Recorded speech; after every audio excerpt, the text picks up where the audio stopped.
Hai, saya Jo. Balik lagi di Dinding Jo.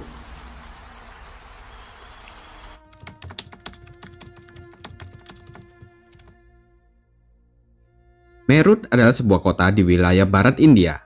Kota ini terletak di distrik Meerut dan berjarak 80 km timur laut dari ibu kota nasional New Delhi dan 480 km barat dari ibu kota Uttar Pradesh yang bernama Lucknow. Meerut adalah kota terpadat kedua di wilayah ibu kota nasional setelah Delhi. Meerut disebut kota olahraga India karena industri barang olahraganya sangat berkembang di sini. Gula dan barang elektronik adalah industri berkembang lainnya yang diproduksi di sini. Kota Meerut dan kota Modinagar yang berada di dekatnya membentuk pusat pendidikan yang berdekatan dengan ibu kota New Delhi. Nah, di kota inilah tinggal seorang pria yang bernama Saurabh Rajput.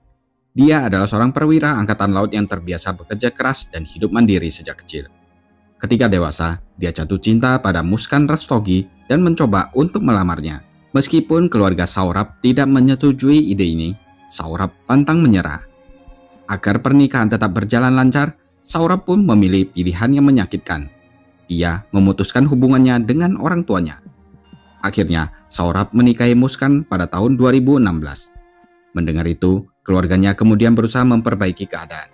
Mereka merayu Saurabh agar mau baikan lagi. Tetapi ketika Saurabh memutuskan untuk keluar dari angkatan laut demi bisa menikahi Muskan, hal itu menyebabkan keributan lagi dengan kedua orang tuanya Saurabh. Dan Saurabh memilih untuk tidak kembali lagi ke keluarganya. Di saat keluarganya sendiri berpaling, keluarga Muskan justru sebaliknya. Mereka menerima Saurabh sepenuhnya. Ibunya Muskan yang bernama Kavita Rastogi memujanya dan menganggapnya sebagai putranya sendiri. Apalagi kebetulan dia tidak punya anak laki-laki. Jadi Kavita sangat menyayangi Saurabh. Kehidupan mereka tampak sempurna. Mereka memiliki rumah sewaan yang nyaman dan seorang bayi perempuan yang lahir pada tahun 2019.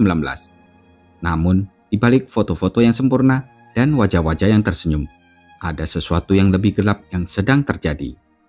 Pada tahun 2019, tahun yang sama saat putri mereka lahir, Muskan berhubungan kembali dengan Sahil Shukla, mantan teman sekelas sekaligus gebetan lamanya di sekolah. Mereka mulai mengobrol melalui grup WhatsApp. Dimulai dari obrolan santai, lalu berubah menjadi rayuan genit, dan kemudian menjadi pertemuan rahasia. Diam-diam, Muskan ketemuan dengan Sahil di belakang suaminya.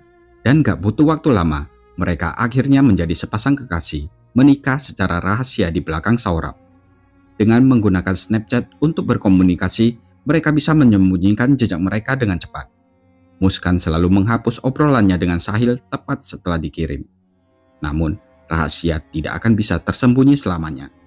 Suatu hari pemilik rumah melihat seorang pria asing menyelinap ke dalam rumah Saurabh saat dia sedang pergi bekerja. Si pemilik rumah dengan keponya mengintip dan dia melihat Muskan dan Sahil sedang bercumbu mesra. Tanpa banyak mikir, dia langsung melaporkan hal ini kepada Saurabh. Saurabh pun langsung menanyakan ke Muskan apa benar dia telah berselingkuh di belakangnya. Awalnya tentu saja Muskan menyangkalnya. Tetapi ada sesuatu dalam hatinya yang mengatakan ada yang gak benar ini. Istrinya pasti berbohong. Karena hal ini, Saurabh sebenarnya ingin meninggalkan Muskan. Tetapi kemudian dia melihat wajah putrinya dan Saurabh memutuskan untuk tetap tinggal. Pada tahun 2013, Saurabh membuat keputusan yang sulit. Dia pindah ke London dan mencoba membangun kembali kehidupannya. Dia menghidupi keluarganya dari jauh dengan bekerja di toko roti. Pekerjaannya memakan jam kerja yang sangat panjang.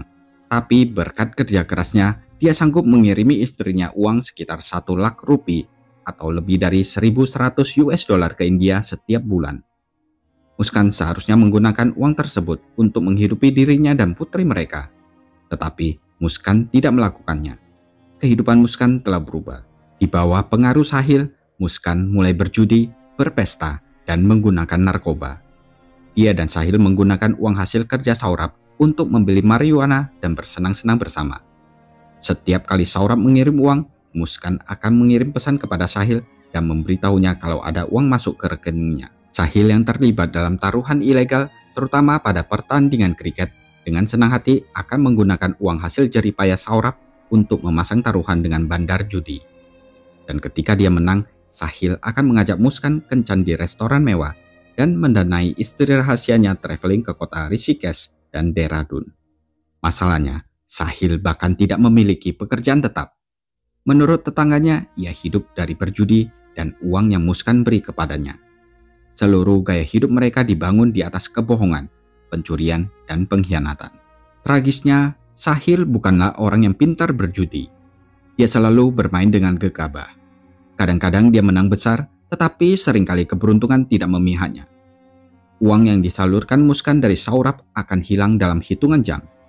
Uangnya akan dia habiskan untuk taruhan pertandingan kriket, kencan malam yang mahal, dan menggunakan narkoba. Semakin banyak uang yang habis, semakin cemas mereka berdua. Muskan juga ketakutan. Dia tahu Saurabh bukanlah orang yang bodoh. Ia pasti menyadari bahwa uangnya lenyap. Apalagi kini gaya hidup Muskan berubah drastis menjadi boros.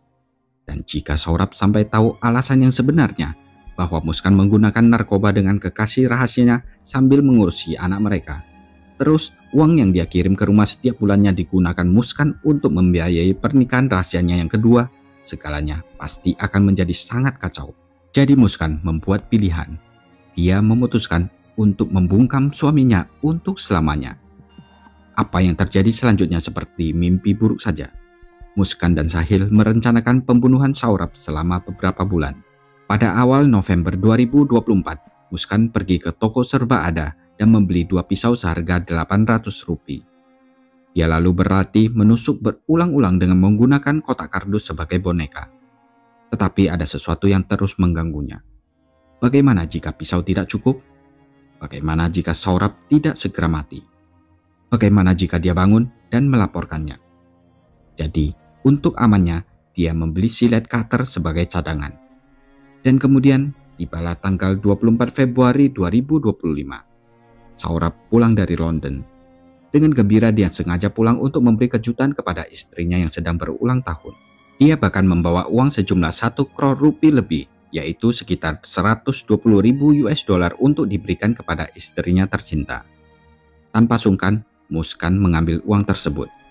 Walau dia sedikit terharu melihat suaminya sebaik itu, tetapi Muskan punya rencana lain untuk suaminya. Pada tanggal 3 Maret 2025 malam, Muskan menidurkan putrinya. Dia menyanyikan lagu pengantar tidur, menciumnya untuk mengucapkan selamat malam, lalu berjalan ke kamar sebelah dan bersiap membunuh suaminya. Di pukul 11.49 malam, Saurabh pergi bersama seorang temannya dan pulang tepat setelah tengah malam. Ketika dia pulang, di ruang tengah telah menunggu istrinya yang cantik dan makanan kesukaannya, lauki kekofte. Muskan mengatakan kepada Saurabh bahwa masakan tersebut dibuat oleh ibunya. Tetapi, diam-diam Muskan telah mencampurnya dengan obat penenang. Tentu saja setelah memakan masakan tadi, Saurabh pun tertidur pulas. Dan ketika Saurabh sudah tidak sadarkan diri, Muskan menelpon Sahil, suami rahasianya. Sahil pun datang melewati pintu depan. Tanpa banyak menunda waktu, mereka langsung menikam Saurabh 3 kali di bagian dada dengan pisau daging yang dibeli Muskan beberapa bulan yang lalu. Ada darah di mana-mana, namun Saurabh tidak berteriak dan tidak melawan. Obat penenang itu rupanya berhasil membungkam Saurabh sampai dia tertidur pulas. Meski begitu, Muskan tidak mau mengambil resiko. Dia meraih pisau cutter, mencondongkan tubuh ke arah tubuhnya Saurabh dan mengkorok lehernya. Darah pun langsung menyembur ke seluruh ruangan. Tapi hanya itu saja. Tidak ada gerakan, tidak ada denyut nadi. Saurabh tewas dalam tidurnya dan para pembunuhnya tersenyum karena sekarang ancaman mereka telah hilang. Namun, kini mereka bingung karena ada masalah baru yang muncul. Gimana cara menyembunyikan mayat Saurabh? Mereka tidak akan bisa menggali kuburan karena seseorang pasti akan memperhatikan gerak-gerik mereka. Jadi mereka mencari di sekeliling rumah, sampai akhirnya mereka menemukan wadah yang sempurna, yaitu tong air besar dengan tutup yang bisa ditutup rapat. Mereka mencoba memasukkan tubuh Saurabh ke dalam tong itu, tetapi sayangnya tidak muat. Jadi mereka melakukan hal yang tidak terpikirkan. Mereka memotong-motong tubuh Saurabh menjadi 15 bagian, dan setelah semuanya selesai, mereka meninggalkan tubuh Saurabh yang sekarang sudah hancur terpotong-potong di kamar mandi semalaman. Keesokan paginya, mereka membeli 50 kilo semen. Mereka lalu menuangkannya ke potongan tubuh Saurabh yang berhamburan di dalam tong. Dan setelah penuh, mereka segera menutupnya rapat-rapat. Kemudian, Muskan pun mandi untuk membersihkan dirinya. Setelah selesai berdandan, dia pergi untuk memeriksa putrinya. Ketika melihat Muskan, sambil tersenyum, anak itu mendongak dan bertanya, "Di mana ayah?" Muskan tersenyum balik dan berkata, "Ayo, pergi ke rumah nenek." Dia lalu memberitahu tetangganya bahwa dia dan suaminya akan pergi berbulan madu kedua ke Himachal Pradesh. Setelah itu, Muskan mengunci rumahnya dan pergi. Sehabis membunuh suaminya dan menyegel jasadnya ke dalam drum berisi semen beton, Muskan tidak menoleh ke belakang. Sebaliknya, dia mengambil telepon Saurabh dan menggunakannya untuk mengirim pesan teks kepada keluarganya Saurabh dan membalas WA teman-temannya Saurabh. Semua ini dilakukan untuk membuat mereka semua percaya bahwa Saurabh masih hidup. Dan kini, dia sedang pergi berlibur bersama istri dan anaknya. Muskan bahkan mengirim pesan kepada saudara perempuannya Saurabh, berpura-pura semuanya baik-baik saja, seolah-olah suaminya tidak tergeletak mati terpotong di dalam tong yang tertutup rapat di kamar mandi rumah mereka. Muskan dan Sahil lalu memesan sebuah paket tur liburan mewah selama 12 hari. Liburan mereka dimulai dari traveling ke kota Simla, kota Manali, dan desa Kasol. Selama perjalanan, mereka memesan taksi pribadi dari Shiva Tour and Travel di Meerut dengan membayar Rp54.000 untuk perjalanan yang dikemudikan oleh seorang pria bernama Ajab Singh. Anehnya, selama berlibur, mereka tidak berpergian dengan was-was. Alih-alih ketakutan, mereka malah terlihat seperti sepasang kekasih. Mereka menginap di hotel mewah. Mereka berpose sebagai suami istri. Mereka merayakan hari raya Holi, berdansa di klub malam, minum alkohol, dan berfoto sambil tersenyum. Bahkan dalam salah satu rekaman audio yang berhasil ditemukan, Muskan terdengar begitu tenang menyuruh seorang supir untuk mengantarkan kue ke kamar hotelnya seolah-olah tidak pernah terjadi apa-apa. Mereka kemudian mendokumentasikan perjalanan tersebut dengan merekamnya. Di video tersebut, pasangan itu tampak santai dan bahagia. Meskipun mereka baru saja membunuh seorang pria dan meninggalkan tubuhnya membusuk di rumah mereka. Saat Muskan dan Sahil berlagak seperti pengantin baru yang lagi berlibur di pegunungan, di sisi lain, keluarga Saurabh panik.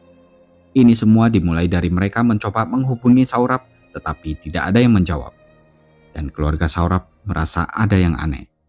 Mereka melihat Saurabh terus memposting foto-foto liburannya dengan istri dan anaknya. Tapi foto dia tidak pernah terpampang di sana. Akhirnya pada tanggal 17 Maret, setelah hampir 2 minggu tidak ada kabar, saudara perempuan dan laki-laki Saurabh mengajukan laporan orang hilang ke polisi. Di sisi lain, Muskan dan Sahil kembali ke kota Meerut pada hari yang sama. Dan ketika mereka kembali ke rumah, tong itu masih ada di sana. Dan untuk pertama kalinya, mereka mulai merasakan ketakutan merayapi. Bagaimana jika seseorang mencium baunya? Bagaimana jika semen mulai rusak? Bagaimana jika seseorang melihat ke dalam tong? Mereka mulai panik. Muskan bahkan mengirim pesan kepada teman-temannya untuk meminta saran di mana ia bisa membuang beberapa bahan bangunan, tetapi tidak ada seorang pun yang bisa memberikan jawaban yang pasti. Jadi pada tanggal 18 Maret, mereka memanggil sekelompok buruh. Muskan mengatakan kepada mereka, "Kami butuh bantuan untuk memindahkan drum." Lalu para pekerja mencoba mengangkat drum itu. Tetapi beban itu terlalu berat untuk diangkat. Dan saat mereka meraba-raba tutupnya terbuka. Saat itulah mereka melihat beton padat di dalamnya. Selain itu, keluar bau busuk yang aromanya mirip seperti bangkai yang busuk. Mereka tidak mengajukan pertanyaan. Mereka juga tidak menunggu uang bayaran. Mereka langsung pergi begitu saja. Namun kemudian pada hari itu, salah satu buruh menghubungi polisi. Dia melaporkan apa yang dilihatnya dan apa yang dicurigainya, yaitu ada pembunuhan di rumah tersebut. Ketika Muskan menyadari para buruh telah pergi tanpa mengucapkan sepatah kata pun, ia tahu semuanya sudah berakhir. Dia panik. Dia tidak dapat berpikir jernih. Dalam keputusasaan, dia berlari ke rumah orang tuanya. Dalam perjalanan ke sana, dia bahkan mempertimbangkan untuk mencoba menyalahkan saudara perempuan Saurabh dan suaminya atas pembunuhan itu. Sambil berkata dalam hati bahwa dia mungkin masih bisa lolos jika dia memutar balikan ceritanya dengan benar. Jadi ketika dia tiba, dia menangis di depan ibunya. "Suamiku telah meninggal," isaknya. "Dia ditikam oleh keluarganya." Tetapi ayahnya tahu ada sesuatu yang tidak beres. Dia menekan Muskan. mendesaknya untuk mengatakan kebenaran. Dan akhirnya Muskan tidak bisa menghindar. Dia mengaku telah menghabisi Saurabh. Muskan menceritakan semuanya pada orang tuanya. Ibunya, si Kavita, berdiri terpaku karena terkejut. Yang tewas ini adalah laki-laki yang dia anggap sebagai putranya sendiri. Seorang pria yang rela meninggalkan keluarganya hanya untuk bersama dengan putrinya. Dan sekarang dia tewas karena putrinya berselingkuh. Kavita mulai menangis, bukan hanya untuk Saurabh, tetapi untuk putrinya yang tidak lagi dikenalinya. Dan kemudian tanpa berkata apa-apa, dia meraih tangan Muskan dan menyeretnya keluar pintu. Kavita melangkah ke kantor polisi kota Meerut sambil memegang erat pergelangan tangan putrinya. Para petugas mendongak, bingung. Tetapi sebelum seorang pun dapat bertanya, Kavita menceritakan semuanya kepada polisi, hal mengerikan yang dilakukan oleh putrinya terhadap menantu laki-lakinya. Polisi menanyakan, di mana mayat Saurabh? Muskan tidak banyak bicara. Dia hanya meminta mereka untuk mengikutinya kembali ke rumah yang dia tinggali bersama suaminya. Awalnya rumah itu tampak normal. Tidak ada darah, tidak ada bau, dan tidak ada tanda-tanda pembunuhan. Sampai Muskan diam-diam berjalan ke arah drum air besar yang terisi penuh dengan semen. Dia menunjuknya, tidak berkata apa-apa, dan setiap orang di ruangan itu langsung tahu apa yang mereka temukan. Polisi meminta bantuan. Mereka mencoba segalanya. Alat pemotong, bor, palu, tetapi setelah 2 jam mereka tidak dapat menembus semen yang mengeras. Mereka harus mengirim seluruh drum ke dalam kamar mayat. Di sana, dengan menggunakan pemotong marmer, mereka akhirnya memecahkannya. Di dalamnya ada sisa-sisa tubuh Saurabh yang sangat membusuk sehingga otopsi hampir mustahil untuk dilakukan. Muskan dan Sahil akhirnya ditangkap. Dan ketika berita itu tersiar, India langsung bergejolak. Orang-orang tidak dapat mempercayai kekejaman tersebut. Mereka tak habis pikir bagaimana mungkin seseorang tega membunuh suaminya, memotong-motong tubuhnya, menguburnya dalam beton lalu berdansa di klub malam seolah-olah tidak terjadi apa-apa.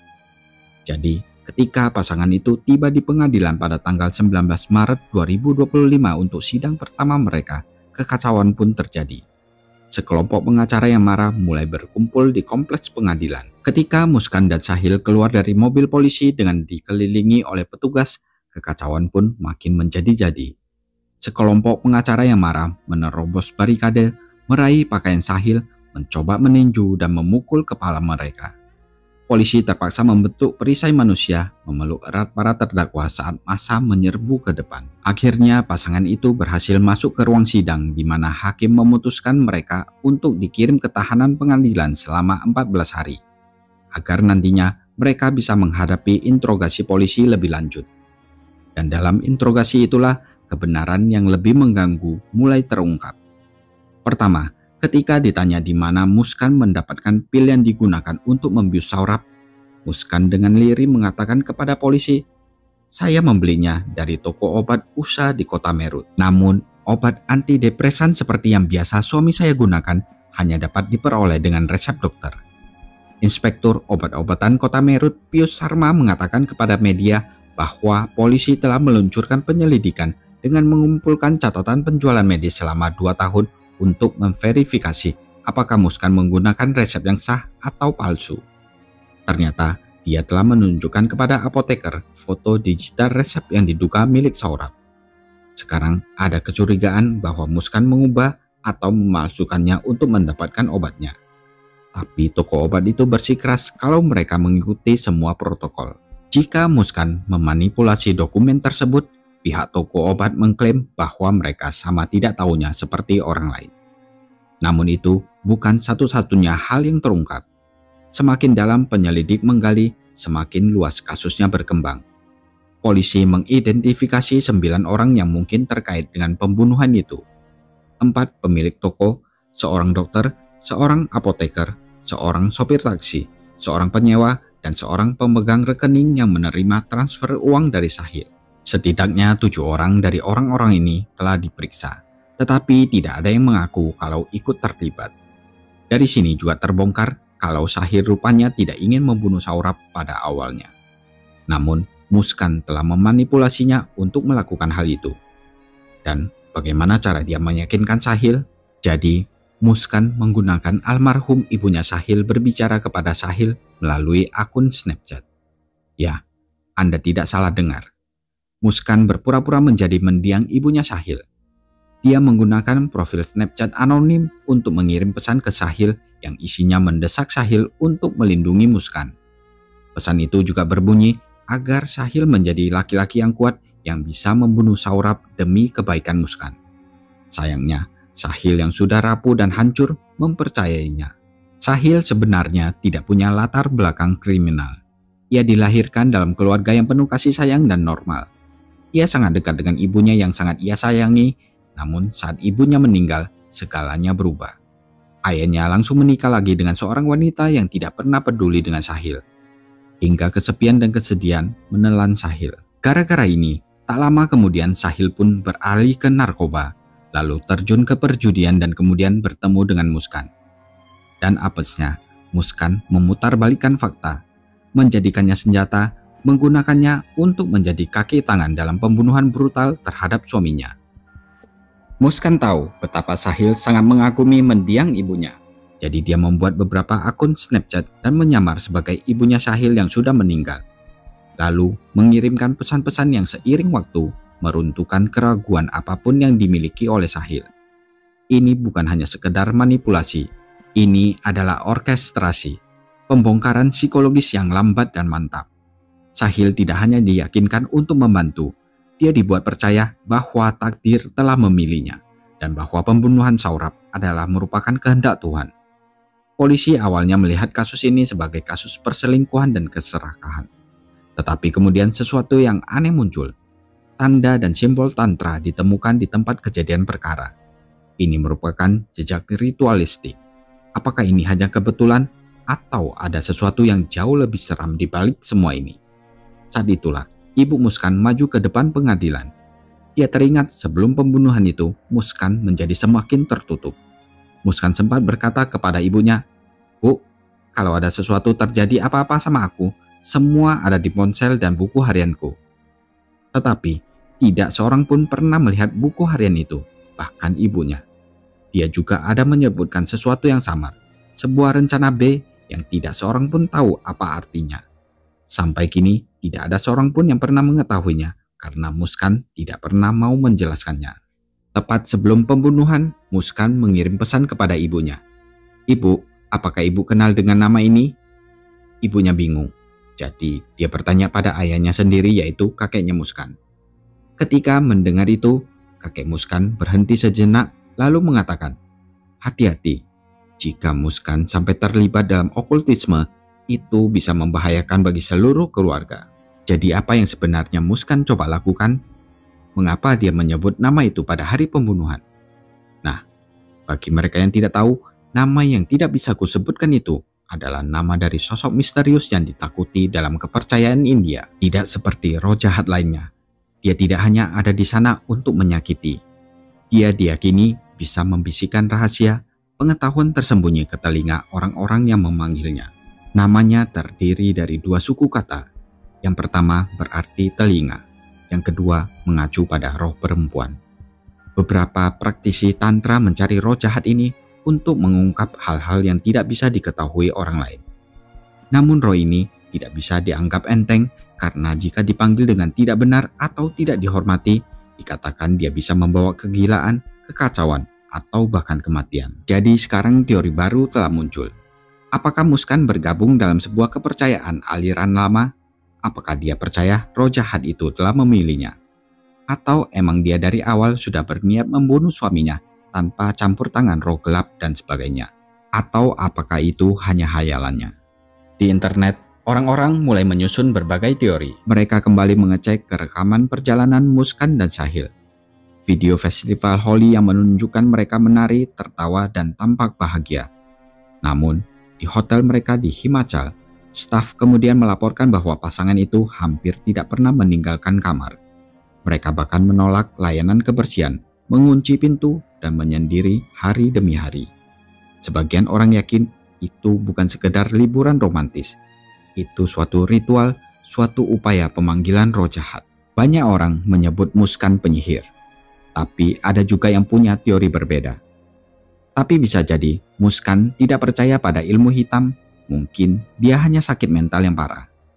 Seorang wanita yang diliputi paranoia mendengar bisikan-bisikan hayalan bahwa Saurabh akan mengetahui perselingkuhannya, bahwa Saurabh akan menghentikan penggunaan narkobanya, dan bahwa Saurabh akan mengambil segalanya.